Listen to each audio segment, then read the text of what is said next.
मंत्र के प्राप्त होने के बाद आप मोक्ष प्राप्त करोगे, जन्म मृत्यु के रोग से पूर्ण रूप से जो है मुक्त हो जाओगे। लेकिन ये नहीं है कि आपको ये तीनों मंत्र मिल गए और मर्यादा में रहे नहीं, उसी दिन आपका नाम डिस्कनेक्ट हो जाएगा। तीनों नाम प्राप्त करके भी ये मत समझ लेना कि बस मुझे तो तीनों नाम मिल गए, मेरा बेड़ा पार हो गया। नहीं, वो तो अच्छी बात है कि आप इस योग्य हुए कि वो अनमोल रत्न आपको मिल गया जो अभी तक जिस पर बैन लगा हुआ था और आपने उसकी वैल्यू नहीं समझी, कीमत नहीं समझी, तो फिर परमात्मा एक सेकंड लाओगा आपकी भक्ति नष्ट करते। आपने अंतिम श्वास तक मर्यादा में रहना है। बच्चा जैसे खेल का मैदान है, ये भगवान की भक्ति एक समझ लो खेल का मैदान है, ये गेम है एक। और खेल में जैसे बच्चा डिस्ट्रिक्ट लेवल पर खेलता है उसमें भी मर्यादा में खेलना होगा, फिर स्टेट लेवल पर खेलता है उसमें मर्यादा में खेलना होगा, फिर अपने नेशनल स्तर पर खेलता है, राष्ट्रीय स्तर पर, उसमें भी मर्यादा में रहना पड़ेगा। और इंटरनेशनल स्तर पर खेलेगा तो भी मर्यादा में रहकर ही खेलेगा, तो ही उसमें सफल होगा, नहीं तो बाहर कर दिया जाएगा। परमात्मा स्वयं ही अपनी अमृतवाणी में कहते हैं, राम नाम रटते रहो, राम नाम रटते रहो, जब तक घट में प्राण, कब हो तो दीन दयाल के भनक पड़ेगी कान। पाकी खेती देख कर गरबाइयो मत किसान, अब ही झोले बहुत हैं, घर आले तब जान। पाकी खेती देख के गर्व मत करना किसान, अभी तो बहुत झंझट है, ना जाने को ओले गिर जा, तूफान आ जा, आग लग जा। कहते घर आले तब शुक्र मनाना। तो पुण्यात्माओं, आपको वो अनमोल चीज़ मिल गई जो अभी तक बैन था, और इसलिए आप अत्यंत बहुत ही ज़्यादा पुण्यकर्मी प्राणी हो। बेशक हम अब दुखी हैं, ये दुख आपके लिए वरदान बनेगा। परमात्मा कहते हैं, सुख के माथे पत्थर पड़ो, आग लगो इसे सुख के, जो नाम हृदय ते जा, और बलिहारी उस दुख के जो पल पल नाम रटावे। परमात्मा हमें समझाना चाहते हैं अपनी अमृतवाणी के द्वारा कि सुख के माथे शिला पड़ो, जो नाम हृदय ते जावे, और बलिहारी उस दुख के जो पल पल नाम रटावे। तो परमात्मा आपको इतना सुख नहीं देगा यदि आपने मोक्ष कराना है, इतना सुख नहीं देगा जिससे तुम दूर हो जाओ उस परमेश्वर से। वो सुख आपका शत्रु बन जाएगा। इस पूरे कहानी का जो भूमिका दास ने बनाई है, इसका उद्देश्य ये है कि आप जी जो पुराने भक्त हैं उनके लिए लागू है ये प्रवचन जो अभी तक चल रहा है। नए भक्त आए हैं उनको भी अभी बताएंगे कि आप जी ने परमात्मा की रजा में राजी रहना है। जैसे हम रोगी हैं, हॉस्पिटल में चले गए, डॉक्टर से कहा जी मैं बीमार हूँ और मेरा ट्रीटमेंट करो, तो उसने समर्पण कर दिया। अब डॉक्टर का काम है वो क्या करेगा, वो पूरी जांच करेगा और फिर मेडिसिन शुरू करेगा। यदि गोली इंजेक्शनों से काम नहीं चलेगा तो वो ऑपरेशन भी करेगा। उसकी जीवन रक्षा के लिए उसने किसी अंग को भी काटना पड़ेगा तो वो काट देगा। तो वहाँ मरीज की नहीं चलेगी। हॉस्पिटल में जाने के बाद फिर रोगी ने अपनी नहीं चलानी चाहिए। अब डॉक्टर कहे ये इंजेक्शन लाऊंगा, उन्होंने कहा नहीं मैं नहीं लवाऊँ ना, मेरे मत लगाना, तो फिर भाई जा अपने घर में। डॉक्टर कहता भी ऐसा करना पड़ेगा, ये स्थिति इतनी भयंकर आ गई है, तो रोगी को समर्पण करना पड़ेगा और यश करना पड़ेगा यदि जान बचाना चाहते हैं। तो पुण्यात्माओं, हम बहुत जन्म जन्मांतर के पाप इकट्ठे किए फिर रहे हैं। और हम दो बातें हैं कि जैसे कोई पुण्यात्मा अभी आए हैं, आज ही उपदेश लिया है,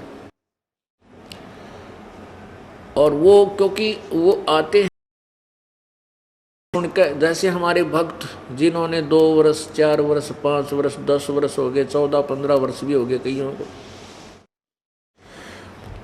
उनके जो सुख हुए, उनको जो लाभ हुआ, वो किसी ना किसी माध्यम से सुनकर वो यहाँ प्रेरित होते हैं, उत्साहित होकर आते हैं, उपदेश लेते हैं। उपदेश लेने के बाद फिर वो दिन गिनने लग जाते हैं कि मैंने आज 5 दिन हो गए नाम लिए न, देखता हूँ मुझे क्या लाभ होगा। 1 महीना हो गया, 3 महीने हो गए, 4 महीने हो गए, फिर न देखा कोई लाभ तो अभी हो नहीं रहा। पुण्यात्माओं, इसके विषय में प्रभु बताते हैं कि धीरे धीरे रे मना, धीरे सब कुछ होए, माली सिंचै मूल को, समय आवे फल हो। माली सिंचै 100 घड़ा और समय आए फल हो।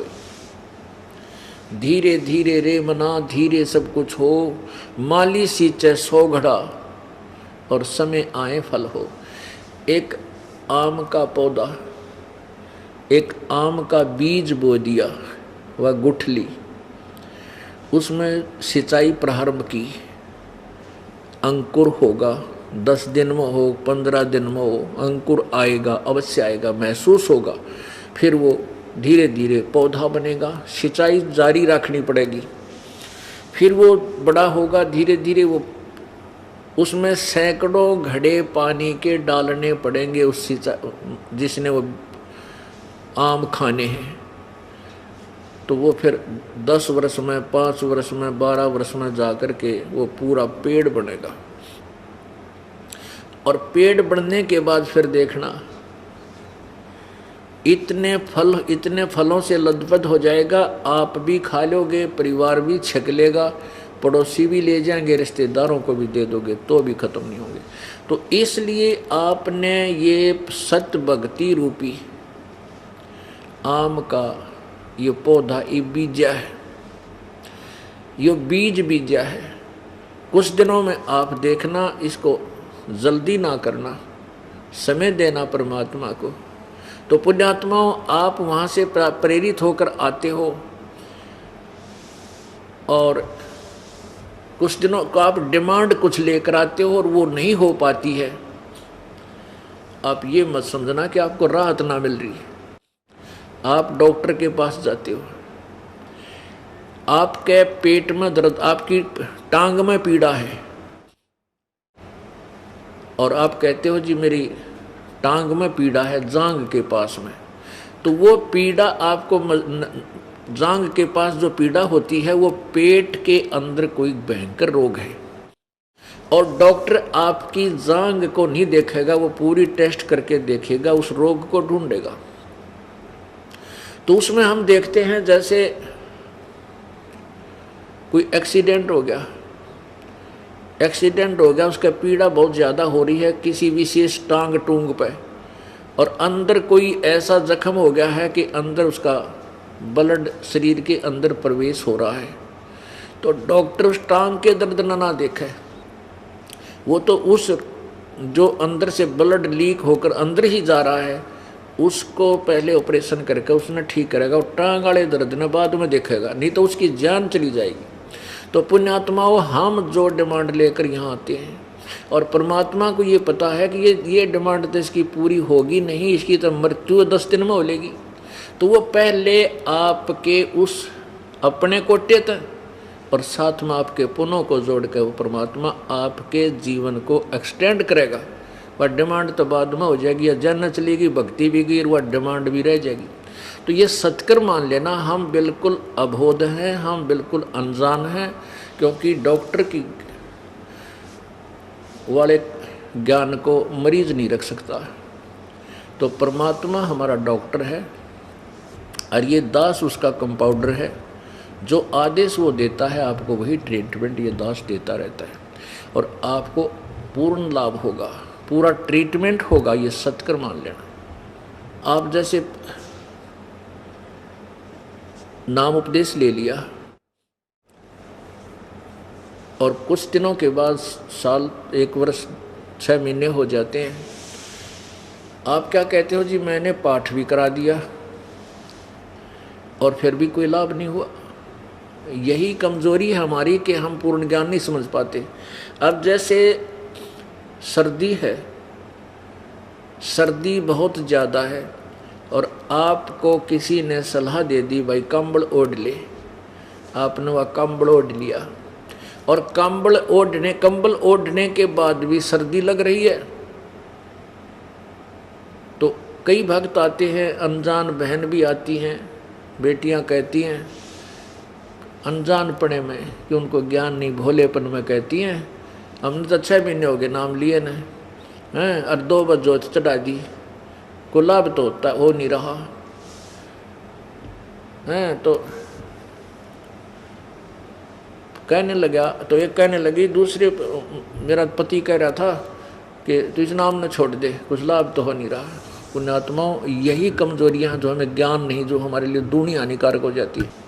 अब आपने कंबल ओढ़ लिया और सर्दी अधिक है, वो फिर भी आपको महसूस हो रही है, तो कंबल उतार दोगे तो निमोनिया होगा और मरोगे। कंबल ने कुछ ना कुछ प्रोटेक्शन अवश्य किया है और उसको उतार देंगे तो फिर और काम बिगड़ गया करती है। तो कहने का भाव ये है, कंबल से भी काम नहीं चला, रजाई ओढ़, रजाई ग्रहण कर ताकि उस सर्दी से बचे।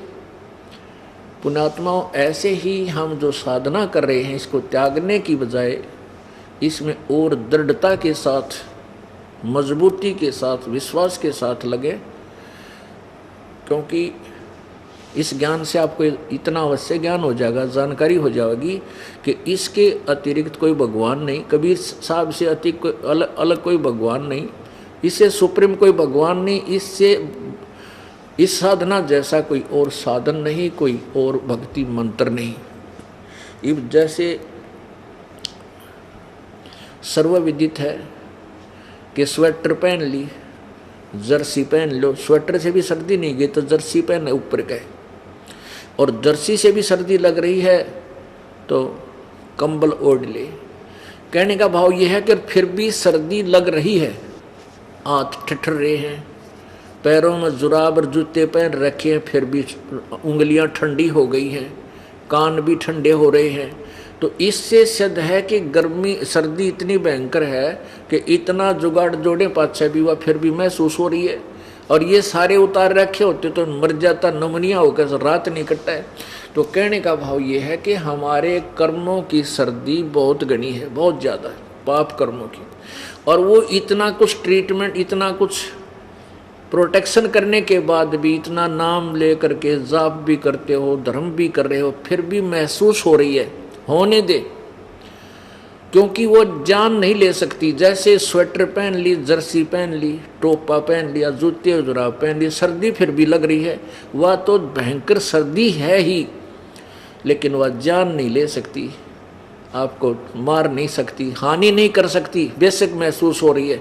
तो इसी प्रकार आपने उपदेश ले लिया और धर्म दान भी कर रहे हो, और फिर भी आपत्ति थोड़ी बहुत गुरकी घाल रही है, तो ये मत समझना कि वो तुझे हानि पहुंचा देगी। लेकिन वो पाप कर्मा की सर्दी, वो का पाप कर्म इतने ज़बरदस्त भयंकर है, जब ये इतना जुगाड़ ना जोड़ रखा होता तो पहले बिराना के नाश कर देता।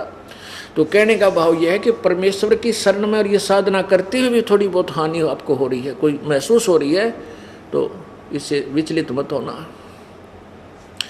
एक भक्त कह रहा था जी, मैं नाम लेकर गया था, रास्ते में सामान चोरी हो गया, फिर मैं गिर गया, गिर कर टांग चोट लाएगी हैं, फिर वो कई महीनों में आया, 8-9 महीने में, क्योंकि मन है ना, ये काल है, ये सतभक्ति की तरफ चलने नहीं देता। पहली बार उपदेश लेकर गए थे। तो कहने का भाव ये है कि फिर उथल पुथल मच जाती है, बता भाई क्या लाभ हुआ, नाम लेकर गया था और ये हानि होगी हैं। कुछ दिन तो काल जो है उलट पुलट जकोड़े मारा है, इधर उधर के धक्के, नहीं जाता नहीं जाता, देखी जाएगी। लेकिन ये ज्ञान ऐसा है टेकन को नहीं दे, कहीं ठिकाना नहीं दिखाई देता इस ज्ञान के समझ में आने के बाद, क्योंकि यो भगवान कबीर परमात्मा, इसके इक्विवेलेंट कोई भगवान नहीं। और ये जो साधना दास बता इस पृथ्वी पर, इसके अतिरिक्त कोई और भक्ति मंत्र नहीं जो हमारा कल्याण कर दे। तो बुद्धिमान समाज है, अब हमें एक विशेष लाभ ये मिला है, इस बिचली पीढ़ी परमात्मा ने यो तत्व ज्ञान का जो है ना अब पर्दा इसलिए उठवाया है कि हम सभी शिक्षित हैं। और इस शिक्षा का हमें अब लाभ ये होगा कि हम काल के जो बहकाए में नहीं आएंगे। बेशक थोड़े बहुत जकोड़े वो दे देगा, कुछ दिन हमसे दूर कर लेगा, लेकिन फिर आना पड़ेगा उसको। अब कैसी स्थिति हो जाएगी आपकी इस ज्ञान के आधार पे। बंदी छोड़ दयाल जी तुम तक हमारी दौड़े, जैसे काग जहाज का अब सूजत और न ठोरे। पुराने समय में क्या करते थे कि ये जो दिशा सूचक यंत्र थे उनको समुद्री जहाज में लगा करके लगाते थे, और उससे समुद्र में जाने के बाद दिशा का पता नहीं चलता। उस दिशा सूचक से ही वो अपनी दिशा को निर्धारित करते थे, समझते थे हम किस दिशा में जाना है, ठीक चल रहे हैं या नहीं चल रहे। तो रास्ते में क्या होता है, समुद्र में कुछ चुंबकीय चट्टान होती है, उन चुंबकीय चट्टानों के कारण वो दिशा सूचक यंत्र डिस्टर्ब हो जाता था, वो ठीक काम नहीं कार्य नहीं करता था। उसके लिए उन्होंने एक और देसी जुगाड़ जोड़ रखा था कि कौवे जो होते हैं जहाज समुद्री जहाज में एक बहुत लंबा चौड़ी व्यवस्था होती है, उसमें अलग अलग कमरे से बने होते हैं, उसी में रसोई सब, क्योंकि एक एक महीना सफ़र में रहते हैं तो उन यात्रियों के लिए वहीं खाना उसी में बनाना होटल होते हैं, और वो खाना खाते हैं, वहाँ टुकड़े डाल देते हैं। उस खाना खाने के लिए वो कौवे भी उस जहाज में विराजमान रहते हैं। तो जैसे जहाज जब चलता है बंदरगाह से और कौवा उसमें बैठ जाता है इस उद्देश्य से कि ये खाना खाएंगे तब मैं टुकड़ा खाऊंगा, आहार मिलेगा। रात्रि हो जाती है, शाम के समय खाना खा रहे हैं, उस लालच में बैठा चला जाता है और रात इतने जहाज काफ़ी दूर तक चला जाता है, रात्रि हो जाती है। और रात्रि में जहाज लगभग 200 से 300 किलोमीटर दूर समुद्र में पहुंच जाता है। अब जहाज का चालक जो होता है सुबह उठेगा, वो अपने दिशा सूचक से तो देख ही लेता है, उस दिशा सूचक की जांच करने के लिए ठीक काम कर रहा कि नहीं कर रहा, वो कौवे का सहयोग लेता है। कौवे में परमात्मा ने एक ऐसा गुण दिया है कि वो अपनी दिशा को नहीं भूलता जिससे वो चला था। यदि जहाज पर बैठे कौवे को डले से विवश कर दिया जाए वहाँ से उड़ने को, तो वो उसी दिशा को चलता है, उड़ता है, वापस बैक चलता है जिस दिशा से वो चला था। तो जहाज का चालक सुबह उठ कर उस कौवे के डले मारे उसको विवश कर देता उस जहाज से उड़ने को, दूर भगाने को। तो वो कौवा एक बार तो उड़ कर चल पड़ता है कि अब तो यहाँ कोई ठिकाना तेरा है नहीं, डले मारे मेरा। तो वो कुछ देर दूर तक उड़ता हुआ जाता है तो उसको कहीं ठिकाना नहीं दिखता, उस जहाज के अतिरिक्त वो कहीं विश्राम कर ले। जहाँ तक देखे जल ही जल, जल ही जल, जल ही जल। तो वो कुछ दूर तो जाता है, आधा किलोमीटर उड़ कर, फिर वो यूँ समझता है कि तू डूब कर मरेगा कितने, और जल में कहीं जहाज के अतिरिक्त कहीं तेरा ठिकाना नहीं जहाँ तू सुरक्षित रह सके। जल में तो लिए वो घूम फिर कर वापस उस जहाज पर ही ठिकाना विश्राम शरण लेता है, विश्राम करता है। पुण्यात्माओं, इस तत्व ज्ञान से आपको इतना परिचित करा दिया जाएगा कि आपको इस सतलोक और आश्रम और इस दास के अतिरिक्त कहीं ठिकाना दिखाई नहीं देगा। सब डूबन के, जहाँ भी आप जाओगे किसी भी संत या पंथ में आपको ऐसा ज्ञान दे दिया जाएगा कि आपको वो स्थान उस समुद्र के जल की तरह डुबोने वाला महसूस होगा कि यहाँ तो कति नाश हो जाएगा। तो उस पुण्यात्मा को, जिसको कोई यहाँ से नाम लेकर गया और नाम लेकर जाने से कुछ धन हानि होगी, चोरी होगी, 2000 की होगी 2500 की, 4 की होगी, और सफ़र में कौन सा यहाँ 20, 30, 50,000 रुपये ले एक आदमी आवे, तो कहने का भाव ये कि वो हानि आपकी मनमाने 2 लाख की होनी हो और यहाँ परमात्मा के चरणों माने से 2000 की होकर 4000 में पीछा छूट गया, तो ये शुक्र मनाना चाहिए, सत्कर मान लेना कि अगर मालिक के चरणों माने से भी आनी है या और ज़्यादा होनी थी। ये तो ज्ञान का एक विशेष बेनिफिट हमें मिला है कि हम दूर ना हुए, वो भक्त नाम छोड़ कर ना गए। इस ज्ञान से ये पता चल गया कि जैसे काग जहाज कायब सूझ और निठोर, अन्यथा ये ज्ञान ना होता तो दोबारा यहाँ नहीं आता वो प्राणी, वो परिवार, और काल के अंदर फंस जाता और जीवन को बर्बाद कर जाता। पुण्यात्माओं, संत शरण में आने से, सतगुरु शरण में आने से आई टले बला, और जब भाग्य में मौत हो, सूली हो, वह कांटे में टल जा। ये परमात्मा का सच्चा विधान समझ लेना। अब आपको बताते हैं कि वैसे तो बहुत से ऐसे प्रमाण हैं, लेकिन एक विशेष उदाहरण बना है। एक बहन जींद में रहती थी, वो राजस्थान के रहने वाले हैं, यहाँ उनका अच्छा काम था। जींद के अंदर उनकी अच्छा 3-4 गाड़ियाँ थी जो किराए पर चलाते थे। एक हौजरी की दुकान थी, एक हैचरी का कारखाना ला रखा है। हैचरी है जो चूजे बनाने के, मुर्गा पालन का बनाते, इस तरह का कोई। और अर्बन स्टेट के अंदर एक बहुत बढ़िया मकान बना रखा था। उसी अर्बन स्टेट में उस बहन के आसपास ही हमारी एक शिष्या बहन शशि जी,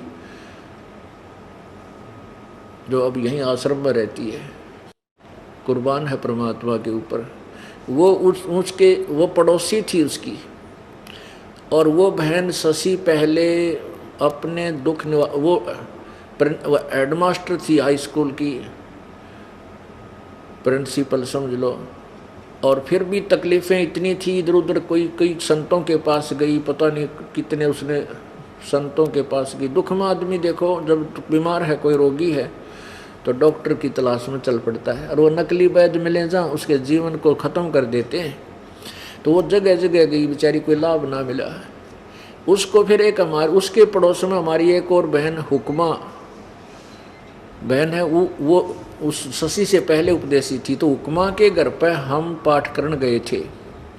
हुक्मा जैसे पड़ोस में कह देते अपने ब्याज जी हमारे पाठ होगा, हमारे गुरुजी आएंगे, ज्ञान सुनावेंगे, आप सत्संग सुनना। तो शशि बहन उनके पड़ोस में आ गई, उसने सत्संग सुना तो एकदम प्रभावित होगी। कुछ समझदार थी, बुद्धिमान थी, तुरंत ज्ञान को समझ के नाम ले लिया। और नाम लेने के बाद 1 वर्ष के अंदर अंदर उसको काफ़ी राहत मिली। तो पुण्यात्मा आत्मा बता देती है कि यहाँ कुछ आराम अवश्य हो रहा है। तो फिर जब वो सुखी हुई तो उसने अपनी सहेली, एक श्यामा बहन थी, श्यामा दीक्षित, और वो थी दुर्गा की पुजारन कट्टर। उस बहन को शशि ने कहा कि आप हमारे गुरुजी से नाम ले लो, आप इतनी अच्छी आत्मा हो, इतनी भक्ति करते हो, अगर यदि ऐसी भक्ति आप यहाँ कर लोगे तो तुम्हारा कति कल्याण हो जाएगा। काफ़ी ज्ञान समझा करके वो हमारे पास ले आई। आश्रम जींद में था, एक छोटा आश्रम, पहले हमारा बस वही था। ये 1997 की बात है, 96-97 की। 1994 में ये दास नाम दान करने लगा था मेरे पूज्य गुरुदेव के आदेश से। वहाँ उसने कहा, शशि ने कहा बहन जी ने कि ये नाम लेना चाहती है जी। मैंने उसको समझाया, बेटी बेबे बहन, ये और पूजा नहीं करनी, ना कोई देवी की ना देवता की, जो वेदों और गीता में जो साधना करने को कहा वही करनी है।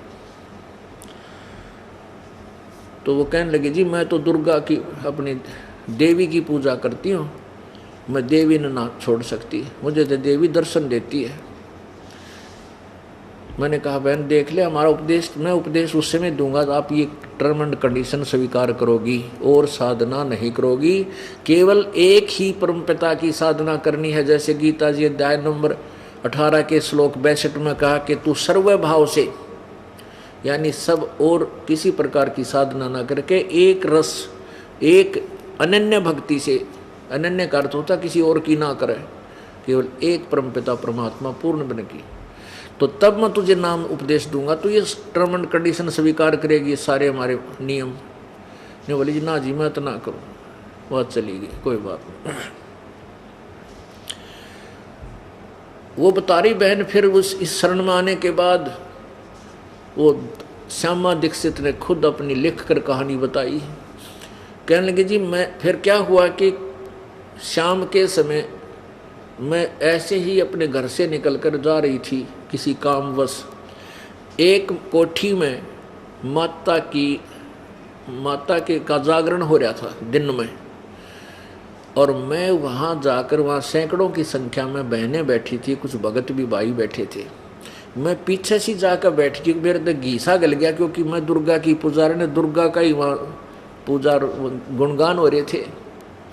मैं पीछे बैठ गई चुप करके, तो एक औरत में बोला माता बोल रही थी, उस माता ने आवाज़ लगाई कि श्यामा तो मेरे पास आ जा, तो मेरी परम भक्तनी है। और मैं पहली बार गई उनके उस जागरण में, मैं चुप बैठी रही, कोई और श्यामा होगी। तो दूसरी बार फिर उसने कहा, तीसरी बार फिर आवाज़ लगाई, जब एक भक्त खड़ा होकर कहने लगा भाई कौन है वो बहन श्यामा, यहाँ आ जा, देवी पुकार रही है। श्यामा कौन है? वह श्यामा भी मैं एक लिए थी उनमें, तो मैं खड़ी होगी भी श्यामा तो मैं हूँ, मैं तो आज आई हूँ, कि आप आज आगे आ जाओ। वो देवी ने कहा हाँ यही है यही है। वह देवी बोल रही थी उस बेबे में, अब बोल रही थी भूतनी, ठीक है ये नई देवी बन रही थी, फिर भी जो उसने वो मान रही थी कि वह देवी बोल रही थी उसमें। तो उसके तो कहने लगी मैं आगे गई, उसने कहा कि तू मेरी सबसे अच्छी भगतनी है, तू मेरी 14 महीने अखंड जोत लगा दे, दिन रात जोत जगा दे, तेरा बेड़ा पार हो जाएगा। तो मैं तो और खुश होगी, देवी का आदेश हो गया, घर में सारा ब्योंत था, सुविधा थी, धन भी था। मैंने तो उससे जनते हुआ माता की अखंड जोत शुरू कर दी, हाथ पैर नहा धो के, और सुचारू रूप से उसको करती आ रही। अब उन 14 महीना में बेड़ा पार तक खड़ा होता, बोली मेरा बेड़ा गर्क हो गया। वो कैसे गर्क हो गया?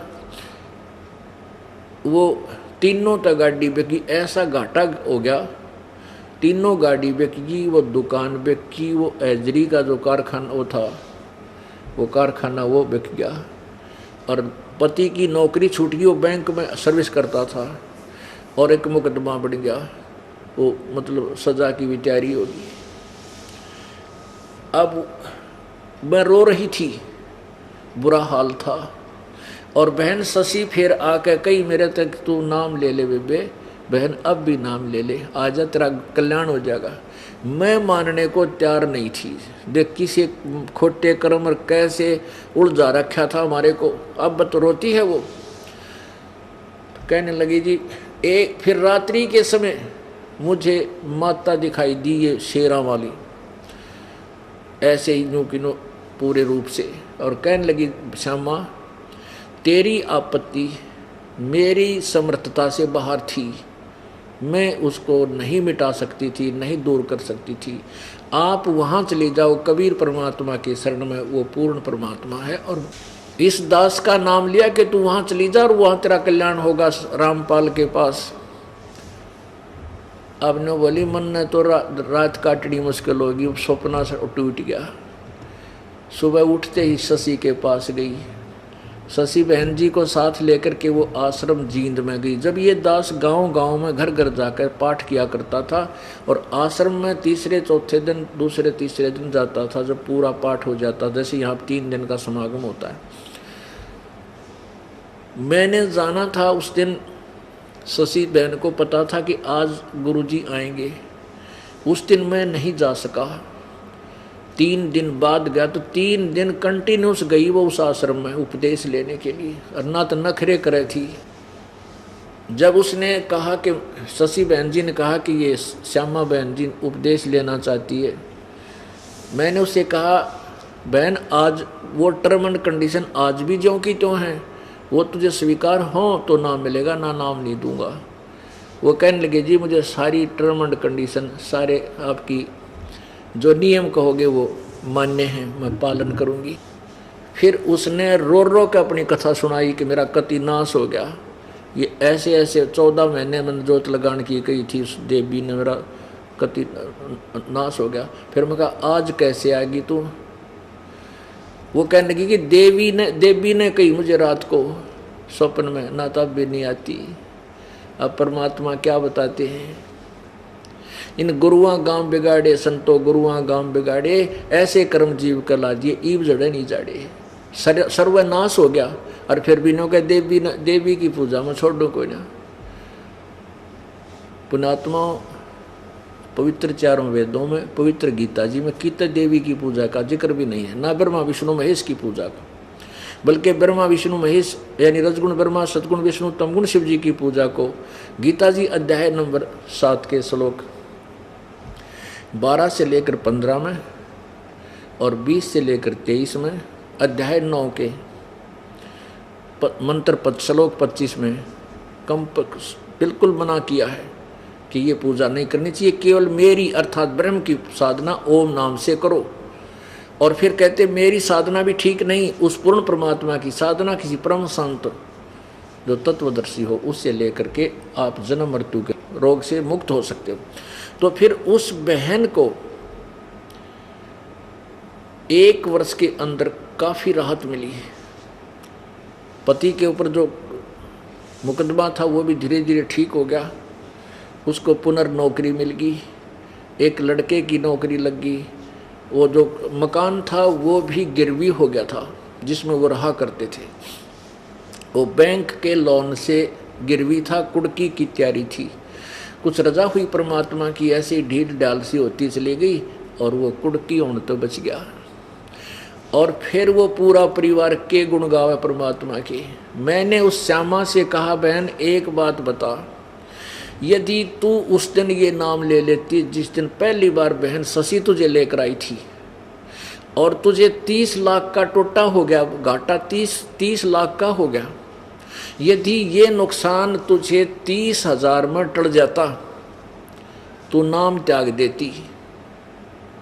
नो कहती कि आज नाम लेकर आई थी, ऐसा नाम लिया, मेरा 30,000 का नुकसान खड़ा हो गया, तुझे होना था 30 लाख का, और जब वो हो जाता 30,000 का नाम लेने के हफ्ते 10 दिन के भीतर, ये तो होना तो था ये तेरी गेला, ये बिजली गिरनी थी तो गिर चुकी, शुक्र है नाम ना लिया तूने, तो तू नाम ले लेती, सपने में भी इधर झांक कर नहीं देखती परमात्मा की तरफ।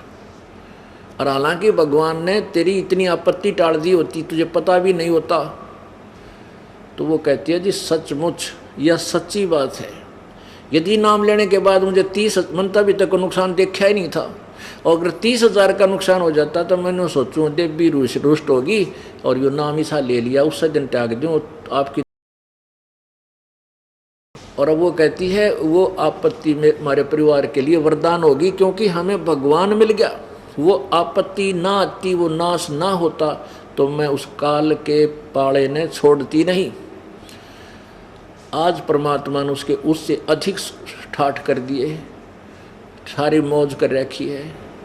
अब वो बल्कि कहीं और जा कर के अच्छे स्थान पर स्थित होगी है। तो पुण्यात्माओं ये सत्कर्म मान लेना। अब जो मैं कहाँ से आपको शुरुआत की थी कि जैसे ही वो बच्चे बता रहे थे कि हम 2,000 2-4 हज़ार का नुकसान हो गया होगा, टांग का चोट लगी होगी, तो वो ज्ञान आधार से बच गए, नहीं तो काल ले गया था खींच के। उन्होंने तो काल ने तो डला मार दिया था, उड़ा दिए थे जहाज से, लेकिन इस ज्ञान के आधार से कहीं और दिखाई नहीं देता कि कहाँ बैठूँ, तो मरूंगा जाते ही।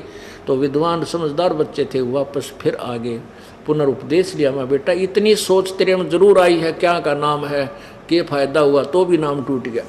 और पुनरुपदेश ले, विश्वास के साथ दृढ़ता से लग जा, ना जाने के बिजली गिरनी थी, जान जानी और टांग का चोट लाग कर बच गई, शुक्र मनाना।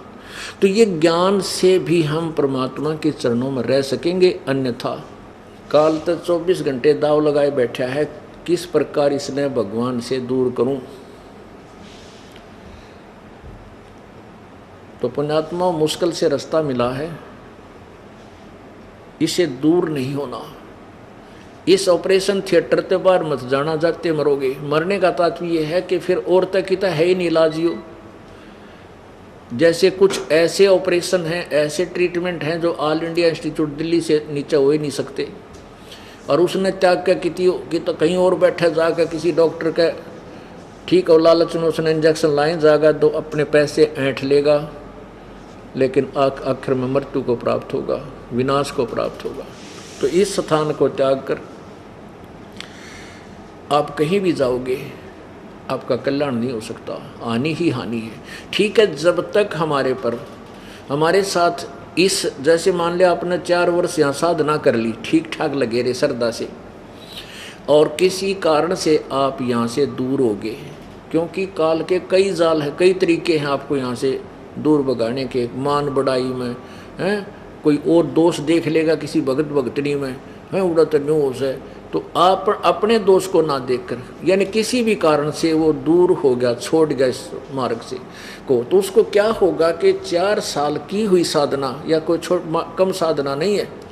परमात्मा ने सतनाम के जाप की कीमत बताई है, जो आपको श्वास उश्वास से जो नाम दिया जाता है। सतनाम ये 2 अक्षर का होता है, इसमें एक ओम मंत्र है, एक ये तत् है। ये तत् मंत्र गुप्त है, कोड वर्ड है। जिनको सतनाम प्राप्त हो चुका वो पुरानी, वो पुण्यात्मा समझ रहे हैं। जिनको केवल प्रथम मंत्र ही मिला है, उसके अंदर भी बहुत लाभ होता है। इस प्रथम मंत्र की भी बहुत ज़्यादा कमाई होती है। उसके 4 महीने के बाद फिर आपको ये सतनाम दिया जाता है। तो सतनाम की जो कीमत है ये कितनी है? सतनाम पालड़े रंग होरी हो, और 14 लोक चढ़ावे राम रंग होरी हो। 3 लोक पासंग धरे रंग होरी हो, तो ना तुले तुलाया राम रंग होरी हो। एक तराजू होती थी, ऐसे पकड़ कर तो लिया करें, गाँव में मतलब भी होगी, वैसे तो अब आजकल इलेक्ट्रॉनिक चाल पड़ी, लेकिन दुकानों में आपने देखी होगी, कांटे है घटांग ने, उसका 2 पलड़े होते। तराजू यानी बैलेंस हिंदी में और तुला अंग्रेजी में। तो उस तराजू के 2 पलड़े होते हैं, ऐसे रस्सी से बंधे हुए, डंडी से बंधे होते हैं। तो परमात्मा क्या बताते हैं?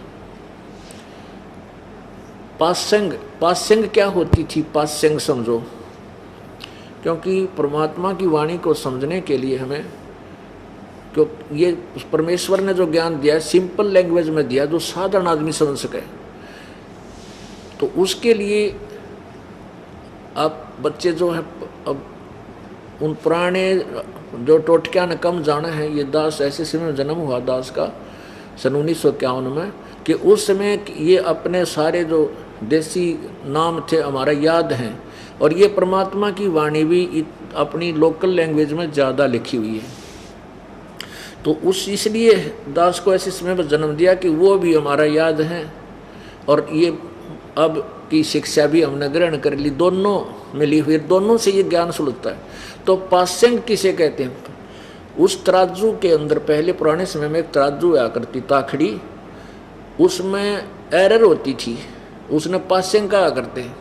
और उस एरर को ठीक करने के लिए वो जो सामान तोलना होता, जैसे कोई कणक तोल रहा है, गेहूँ तोल रहा है, तो गेहूँ ही उठाकर 1 मुट्ठी उस तराजू के उस पलड़े में रखते थे जो ऊपर न उठ रहा होता था, जो एरर थी जिसमें, उन दोनों को एकसार करने के लिए, बैलेंस बनाने के लिए वो थोड़ा सा गेहूं उठाकर दूसरी तरफ रख देते। वो यूजलेस था, उसका सौदा नहीं होता था, उसकी तो गिनती नहीं होती थी उस सौदे में। और उसी तरफ बाट रख देते थे बट्टे, किलोग्राम दड़ी जो भी हो 5 किलो, और फिर दूसरे पलड़े से वो सौदा तोला करते थे गेहूं। तो कहने का भाव ये है कि 3 लोक, ये पृथ्वी लोक और स्वर्गलोक और नीचे एक पाताल लोक, इन 3 लोकों की तक गिनती नहीं। सुनाम के सामने जो कीमत एक श्वास की जो आपको की वैल्यू मिलेगी, ये तो न्यू है, वो पासिंग की तरह, जैसे गेहूं उठा के एक मुट्ठी एक तरफ न गेर दिए तराजू में, वो तो उनका तो गिनती नहीं है। और 14 लोक चढ़ावा राम रंग हो रही हो, वो 14 लोक भी एक पालड़े में दर्दे। इस एक ब्रह्मांड में ये 3 लोक और 14 लोक, ये ही साजबाज है। कहने का भाव यह है कि सतनाम पालड़े रंग होरी हो। सतनाम का एक श्वास वो श्वास, जैसे श्वास वो श्वास, ये सतनाम श्वास वो श्वास से सिमरण होता है, ये 2 मंत्र का है। और सतनाम का एक सिमरण श्वास उस श्वास से पूरा हो गया। एक बार श्वास बाहर छोड़ा उस मंत्र सहित, दूसरे मंत्र सहित अंदर लिया, तो वो एक सिमरण हो गया सतनाम का। उस एक सिमरण की कीमत कितनी बताई?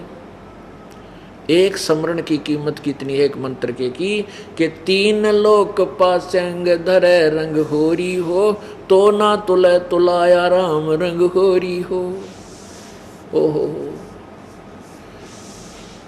सतनाम एक तरफ और उसी तरफ वो 3 लोग घेर दे ठाके व्यर्थ, और 14 लोग चढ़ावा दूसरे पालड़े में, तो भी वो पर सतनाम वाली कीमत ज़्यादा है। वो पालड़ा ऊपर न उठ जाएगा तो 14 लोक वाला ऊंचे उठ जाएगा, और परमात्मा वाला नीचे, उस नाम वाला नीचे रहेगा, अर्थात वो अधिक कीमती है। तो उस जिस व्यक्ति ने, बहन भाई ने 2 वर्ष 4 वर्ष ये नाम लेकर त्याग दिया, हमारे अंदर दोष देख लिया, या किसी भी सरकमस्टांस से वो चला गया, तो अब उसको, अब क्या होता है कि पिछले पापों को परमात्मा समाप्त कर देता है, और इन पुण्यों का ढेर बन जाता है जो आप सत्साधना कर रहे हो। अब क्या होगा, वो नाम भी छोड़ गया और घूटी सूटी भी लाने लग गया और बकवाद भी करने लग गया, वही उसी स्थान पर पहुंच गया जो पहले कर्म करता था, और फिर भी सुखी है। यहाँ आता था जब तक रोया करता, क्योंकि वो पुण्य रहित था, यहाँ पुण्य उसको काफ़ी मिल गए। अब क्या हो गया कि उसके पाप फिर शुरू हो गए बढ़ने। एक दिन में इतने पाप हो जाए आपके ऊपर, मालगाड़ी में नहीं चलने आपसे जब यहाँ से जाओगे। पृथ्वी ऊपर पग जो धारे, करोड़ जीव एक दिन में मारे। ओए होए। और जब हम सत भक्ति करते हैं, परमात्मा के चरणों में आते हैं, तो हम डेली वो सत साधना कर रहे हैं। उस साधना से जैसे हम डेली कपड़ा पहनते, प्रतिदिन यूँ मैला होता है तो रोज़ साबुन ला कर धो देते हैं, वो निर्मल रहता है। और साबुन छोड़ दिया, कपड़ा पहरे अंडे हैं, कपड़ा ठीक घूमे रहो, पी कर शराब पड़ा रहे, वो कितना गंदा हो जा, वो तो कति दिखाई भी ना देगा। एक समय ऐसा हो जाएगा किस रंग का इतना गंदा मैला कपड़ा बन जाता है। आपने मिस्त्रियों के कपड़े देखे होंगे, उनके कलर का भी कोई नहीं पता, इतने काले हो जाए। तो हम आज इतने कर्म पाप करके अपने अंतःकरण रूपी कपड़े को इतना मैला बना चुके हैं। और अब ये साबुन, परमात्मा का सत्संग रूपी साबुन, ये ड्राई क्लीन, कभी पानी में झटके मोगरे मार मार के, नहीं शब्द रूपी आपके ऊपर चोट मार मार के ये वचनों के, अब ये मैल छुड़ाया जा रहा है आपका सुमन करवा के। तो वो प्राणी ये सोचा है कि मन के फायदा हुआ, वहाँ पर मौज हो रही है, अपनी घूटी सूटी ला और बकवाद कर, चल ना भी बुराई करता और सिमरण कर रहा है उससे मंत्रों के, उन्हीं मंत्रों का जो हमसे प्राप्त है वो सुमन कर रहा है, उसका कोई लाभ नहीं, क्योंकि वो डिस्कनेक्ट होगी उसकी, उसका नाम कट गया। अब पावर इस दास के हाथ में दे रखी भगवान ने, ये कनेक्शन इस दास के हाथ में। जैसे आपने बिजली का कनेक्शन ले लिया, पूरी फिटिंग करा ली, सारा काम कर लिया ठीक से, आप अपना सारा काम कर रहे हो और किसी भी कारण से, किसी भी आपका डिफॉल्टर हो जाने से कनेक्शन कट गया और आपने सोचो कटा रहेगा, मैं तो न्यू बटन दाबता रहूँगा और काम चलेगा, रोज बटन दाब रहा है, दाबता रहे। अब उन बटनों के ऑन करने से, उन स्विच के ऑन करने से लाइट नहीं आ सकती। अब वो नाम त्याग कैसे कितना बुद्धिमान बना रहा है, कितना अपने आप में चतुर बना रहा है, वो उसने अपना कर्म बिगाड़ लिया, जीवन फोड़ लिया कति। सतगुर संगत छोड़ के लाख वर्ष जप कीन, इंद्री कर्म ना मोक्ष होए फिर काल के अधीन। सतगुरु की संगत छोड़ के पूर्ण संत को त्याग कर चाहे लाख वर्ष जाप करते रहना, आप काल से बाहर नहीं हो सकते। तो कहने का भाव ये है पुण्यात्माओं, परमात्मा की भक्ति आप चाहे थोड़ी भी कर पाओगे तो भी पार होगे, यदि मर्यादा में रहोगे। कहते हैं परमेश्वर जी कहते हैं, अपने आप महिमा बताते हैं, द्वार धनी के पड़ा रहे, धक्के धनी के खावे, सो काल झकझोले ही पर द्वार छोड़ ना जावे। आखिरी सांस तक परमात्मा के चरणों में रहे, मर्यादा में रहे, चाहे काल कितने झटके दे, द्वार छोड़कर नहीं जाना चाहिए, यानी दूर नहीं होना चाहिए, तभी वो प्राणी अपना मोक्ष करा सकेगा। पुण्यात्माओं,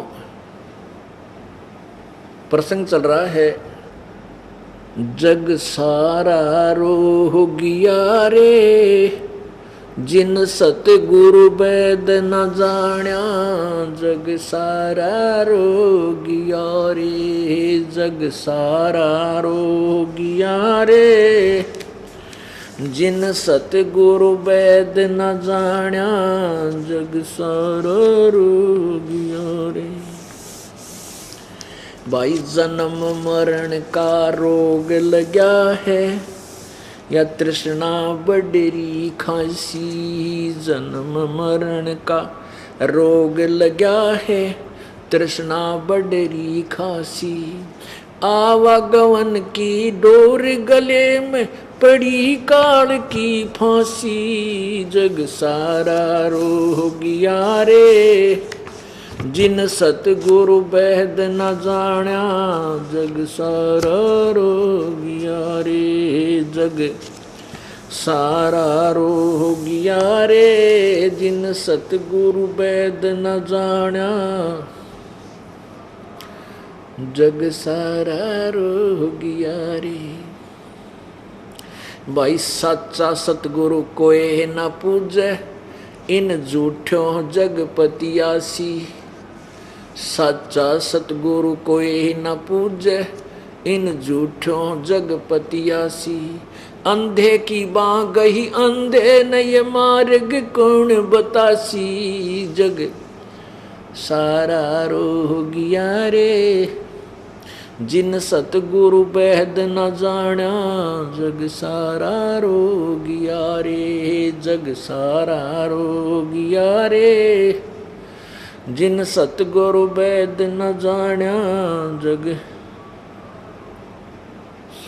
भाई देखा देखी गुरु से बन गे, किया नहीं तत्व विचारा, देखा देखी गुरु से बन गे, किया नहीं तत्व विचारा, गुरु से दोनों के सिर पे युकाल ठोके पंजारा, जग सारा रोगिया रे, जिन सतगुरु वैद न जाण्या, जग सारा रोगिया रे, जग सारा रोगिया रे, जिन सतगुरु वैद न जाण्या, जग। भाई सार शब्द सर जीवन बूटी, गैस गैस अंग लगावे, सार शब्द सर जीवन बूटी, गैस गैस अंग लगावे, कहे कबीर तुम सत कर मानो, ये जन्म मरण मिट जावे, जग सारा रोगिया रे। जिन सतगुरु वैद न जाण्या जग सारा रोगिया रे। जग सारा रोगिया रे। जिन सतगुरु वैद न जाण्या जग सारा रोगिया। तुम इस काल के जाल में कैसे फंसे पुण्यात्माओं। अभी तक ये दंत कथा सुनाया करते, अब जैसे सभी प्राणी परमात्मा की भक्ति करते हैं और आत्म कल्याण चाहते हैं। आपको सभी ऋषि में ऋषियों के और ये नकली वर्तमान के पंथों की सारे सदग्रंथ आपके सामने दिखा रखे दासना के सभी कहते हैं पार हो जाओ नहीं तो काल के मुख में रह जाओगे। सारे काल के मुख में एक समय एक शिकारी, एक समय एक तोता पकड़ लिया किसी ने, और वो तोता पिंजरे में बंद करके वो बेचने के लिए जा रहा था। आगे तो एक साधु संत मिल गया, भक्त दयालु इंसान।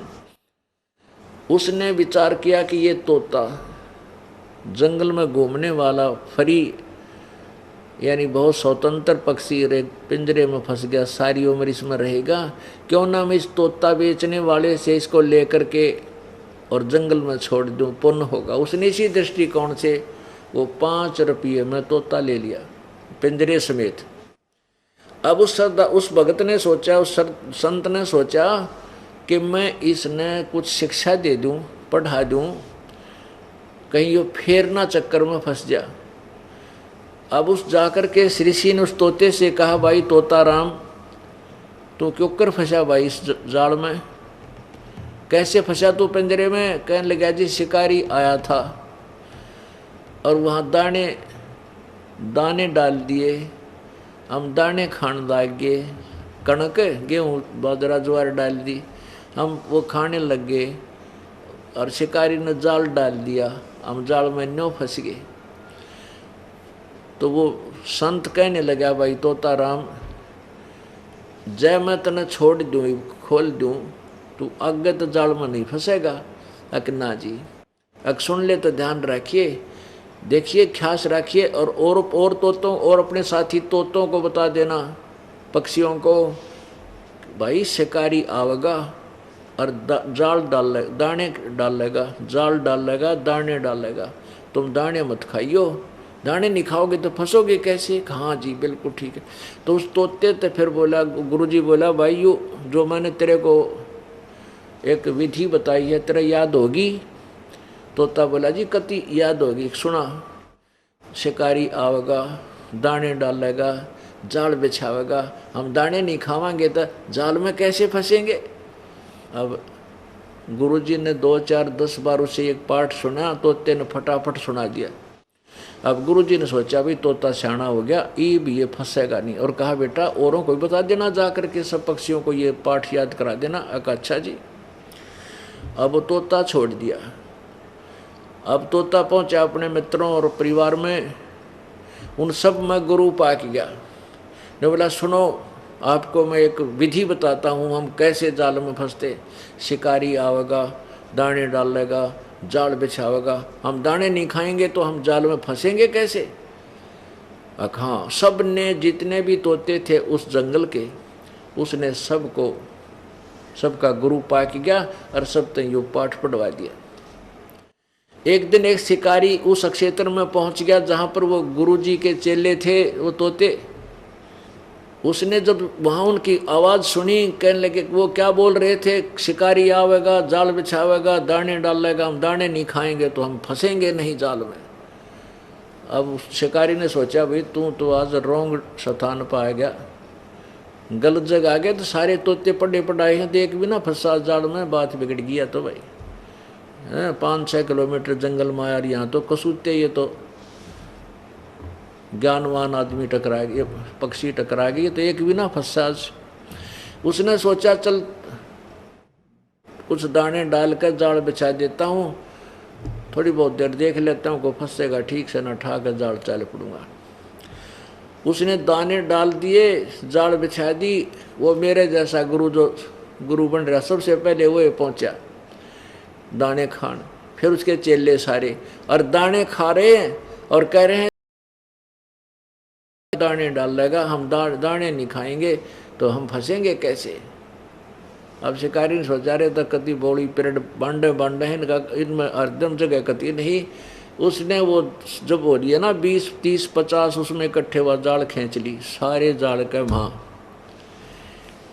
अब उसने करके इकट्ठा जाल पीछे डाल लिया और वो तोते कमर में लटका लिए चल पड़ा वापस। एक बड़ा दाव लगे आज तो। अब वो जाल में फंसे हुए भी क्या कहते जा रहे हैं कि शिकारी आवेगा दाने डालेगा, जाल बिछावेगा, हम दाने नहीं खाएंगे, जाल में कैसे फंसेंगे, और अंदर फंसे पड़े सारे। अब पुण्यात्माओं, इन गुरुओं की जो सचलोक और सचखंड की कथा सुनावे हैं और उसके चेले फिर वही गुण गाते फिरते, ये सारे उस वो पढ़े पढ़ाए तोते हैं, असर किस्से का नहीं है, ना उनके पास विधि है वो छूट जाने की, केवल बनावटी बातें हैं। तो पुण्यात्माओं, ये जो ज्ञान कहते हैं करनी तज कथनी कथाएं, अज्ञानी दिन रात और कुकर जो भोकत फिरे, ये सुनी सुनाई बात। हम सभी काल के जाल में फंसे हुए हैं और पुण्यात्माओं ये कथा आपको सुनाई जाती है, ये ज्ञान दिया जाता है, तुम उस तोते वाला काम मत करियो, इसने आप तक ग्रहण करो, को नहीं रोरा न बताने लग जाओ। आप भी उसमें अमल करो और औरों को भी सुनाओ, और लेकिन दृढ़ करके काल के जाल से निकलने का सचमुच प्रयत्न करो। कहते हैं ये बातें कहने सुन की नहीं, ये कर पाड़ने की हैं। ये केवल कहने सुन तो बात नहीं पड़ेगी, ये करें पार पड़ेगी, पीछा छुटवाना पड़ेगा।